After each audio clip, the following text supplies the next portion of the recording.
Now, let's talk about informative speaking.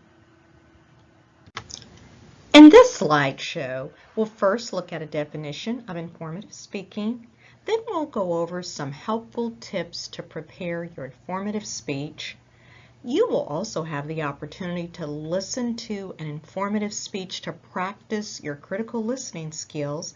And finally, you'll be able to assess your critical listening skills by completing a non-graded quiz at the end of this slideshow. The goal of the informative speech is to impart knowledge in order to raise awareness or deepen one's understanding of some phenomenon. What's really important to remember here is that you cannot inform somebody about something that they already know. So it's really important that you try to avoid topics that are overused. If you do want to take a topic that people may be familiar with, make sure that you have something new to share about that topic. Now let's review the steps to speech preparation, regardless of whether you are preparing an informative presentation or a persuasive presentation. The steps to speech preparation are always the same. First, analyze your audience. Next, identify the general and specific purposes for your speech. You may want to check with your assignment guidelines here because generally they will identify that general purpose for you. Next, research and identify appropriate support from credible resources. Then, construct your sentence preparation outline. From there, construct your speaking outline. And then finally, practice your speech over and over until you are able to deliver it with confidence. Let's review some helpful hints for preparing an informative speech. First, always steer clear of overused and trivial topics. Next, present new and interesting information. Next, don't forget to use your audience analysis to gauge the audience's existing knowledge and likely interest in your topic. You don't want to repeat what the audience already knows, yet if you know what the audience knows about your topic, you may be able to share some information with them that they don't know. Finally, always remember to use an appropriate pattern of organization for your informative speech. This will help your audience to follow along during your presentation.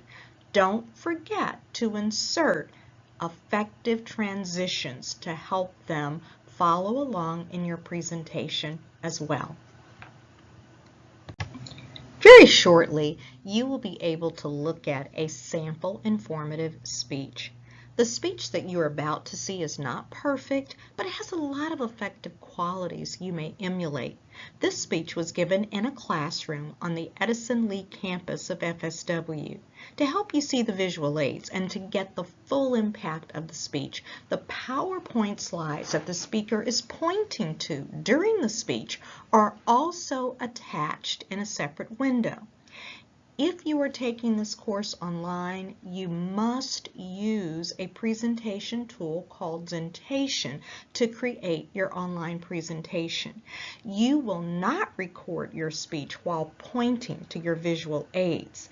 Instead, you must follow the directions to upload the slides in one window and your video in another window.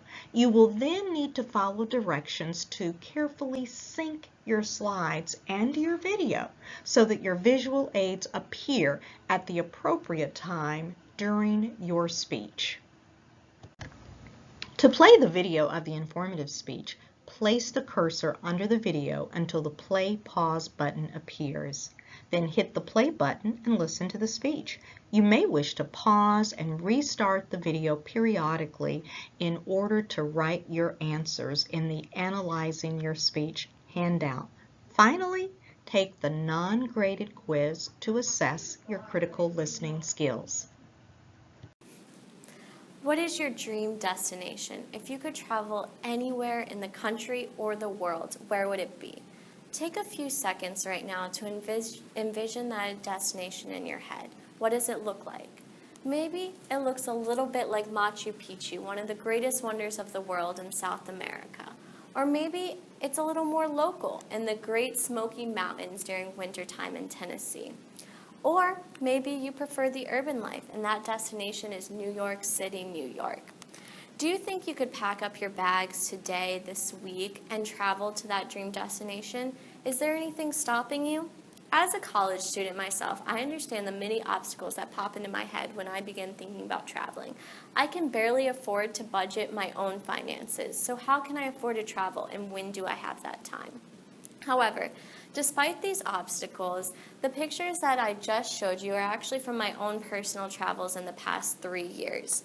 Through extensive research, I was able to discover many ways to be able to travel the world and the country despite being on a budget.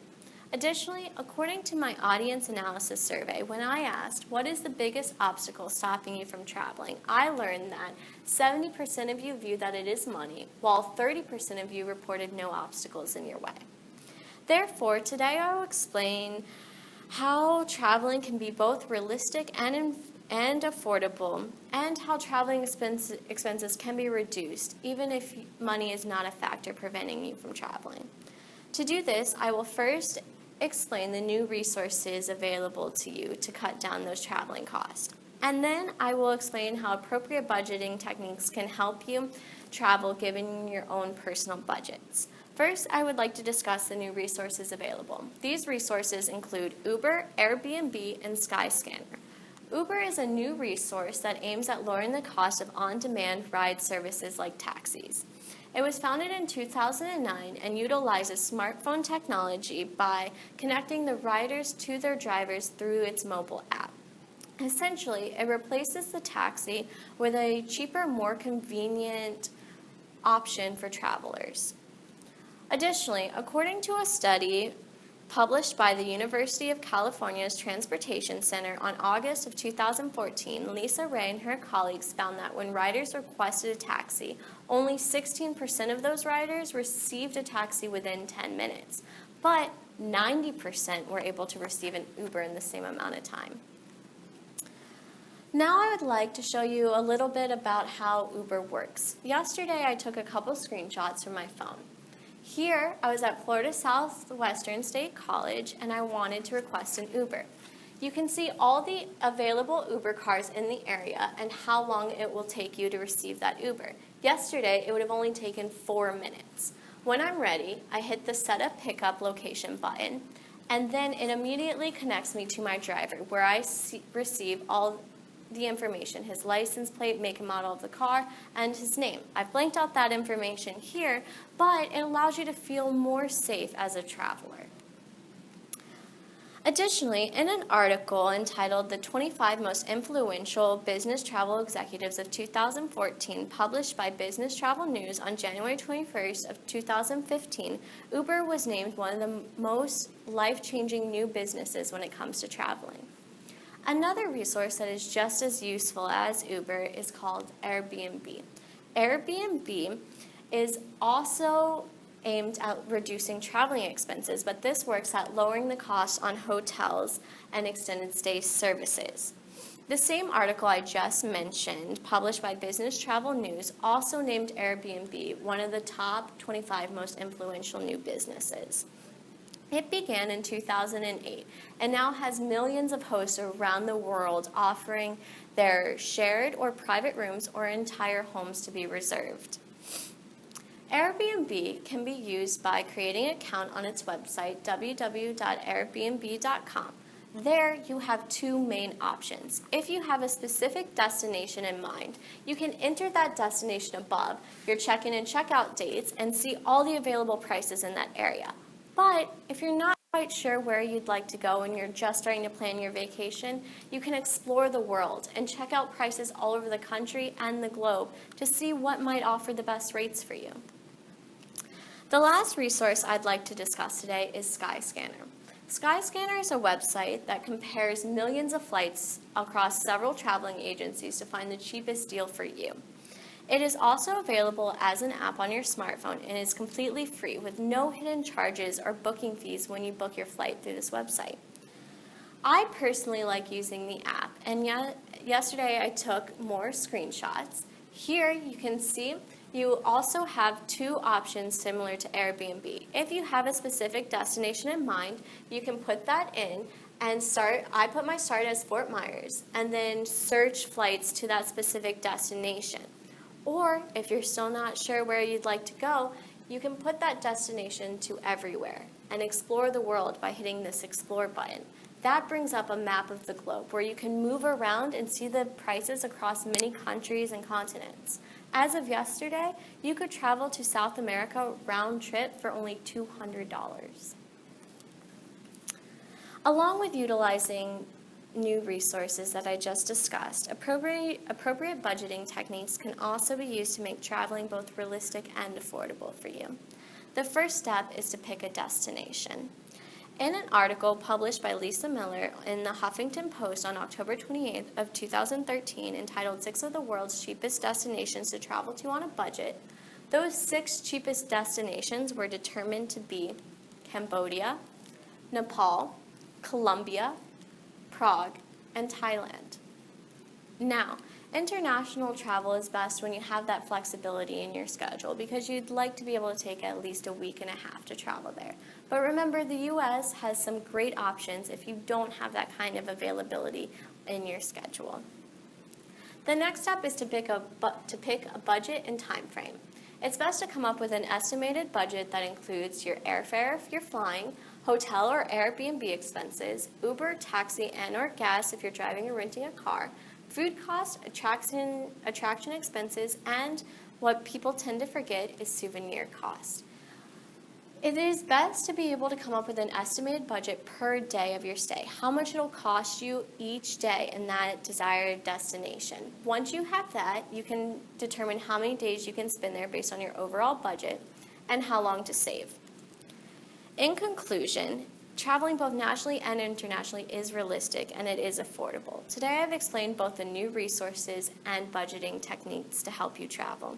Now let's think again about that dream destination. Except now, after my presentation, I hope that vision you had earlier is a little brighter and a little clearer because you can do it and you can afford it. I was over that time. Now, review your answers to the questions on your handout and prepare to take the non-graded quiz. Well, I hope that you've learned some valuable information that will help you to put together an effective, informative presentation. Good luck.